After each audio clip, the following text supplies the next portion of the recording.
Hai, Assalamualaikum warahmatullahi wabarakatuh. Sebelumnya, izin memperkenalkan diri. Aku, Ero Cantika Darujat, dengan NIM 2023 11328. Sebelum memaparkan materi yang lebih jauh, di sini saya memohon maaf apabila nanti ketika saat pelafalan materi terdapat suatu kata ataupun kalimat yang tiba-tiba suaranya kurang jelas atau bagaimana, karena suara saya sedang tidak baik-baik saja. Oke, langsung saja. Di sini, di slide ini ada apa itu ISO 50001. Jadi teman-teman, ISO 50001 ini merupakan salah satu standar internasional yang tentunya digunakan dalam pengelolaan energi sebuah organisasi. Nah, oleh sebab itu, ini juga disebut sebagai ISO 50001 System Management Energy. Adanya produk ISO ini pun sangat berkaitan dengan keberlangsungan hidup masyarakat di dunia, tentunya di masa yang akan mendatang.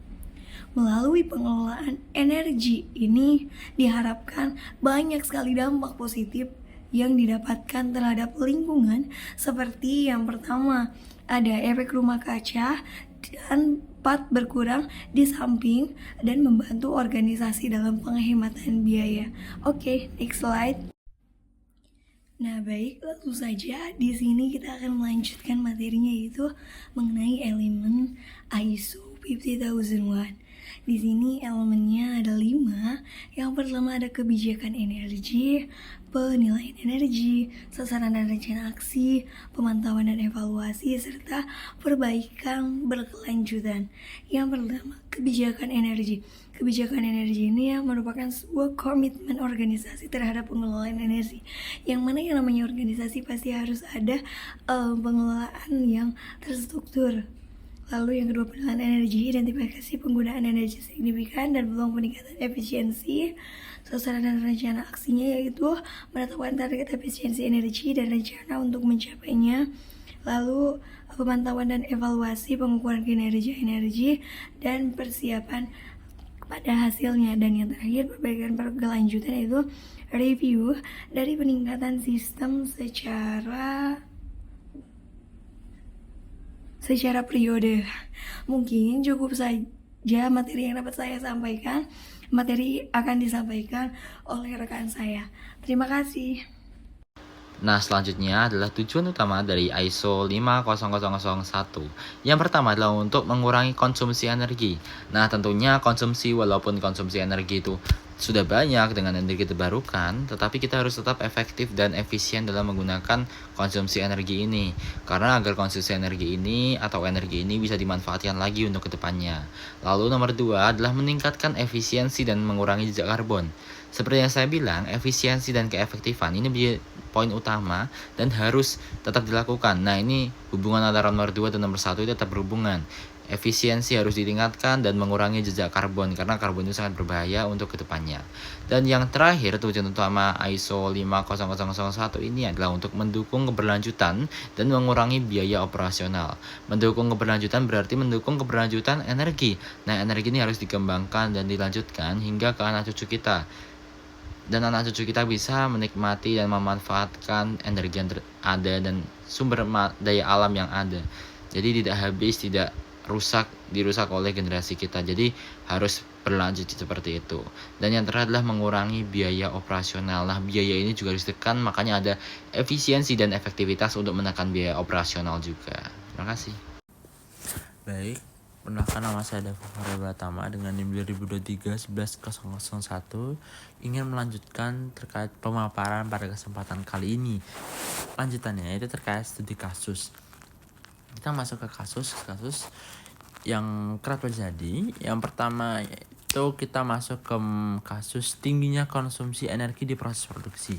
Ini adalah hal-hal yang sering terjadi, sehingga input dan output yang didapatkan dalam suatu perusahaan itu tidak sebanding. Jadi diperlukan sebuah solusi yang bisa mengatasi masalah tersebut. Nah, solusi yang bisa dapat dilakukan yaitu yang pertama, mengidentifikasi proses dengan konsumsi energi terbesar. Misalnya mesin pendingin nih. banyak dari barang-barang atau alat-alat yang membutuhkan konsumsi energi terbesar, banyak banget. Tapi output yang didapatkan itu dikit, sehingga kita harus memikir ulang kembali apakah barang ini, alat ini perlu diganti atau mungkin ada cara lain sehingga atau dibuang gitu. Jadi benar-benar alat ini memang sudah worth it untuk dipertahanin karena outcome yang akan didapatkan juga sebanding dengan input yang masuk gitu. Kemudian instalasi smart meter untuk pemantauan real time. Jadi dengan memanfaatkan teknologi yang semakin maju, kita bisa memanfaatkan jarak jauh gitu pemantauannya, sehingga bisa lebih efisien, lebih teratur kayak gitu. Kemudian yang terakhir itu kalian bisa melakukan pelatihan karyawan dalam praktik efisiensi energi. Dengan melatih karyawan dapat bisa bekerja dalam tekanan, mengakibatkan karyawan yang berkualitas. Itu adalah yang diharapkan oleh perusahaan-perusahaan. Hasil yang bisa didapatkan yaitu penurunan konsumsi energi hingga 10% dalam 1 bulan, penghematan biaya operasional sebesar 500 juta per tahun, bayangin. Dan yang terakhir yaitu hasilnya yang bisa didapatkan sertifikasi ISO 50001 sebagai nilai tambah bagi klien. Untuk kesimpulan yang bisa didapatkan yaitu ISO 50001 membantu organisasi menghemat energi dan menekan biaya dan memiliki dampak positif terhadap keberlanjutan dan lingkungan.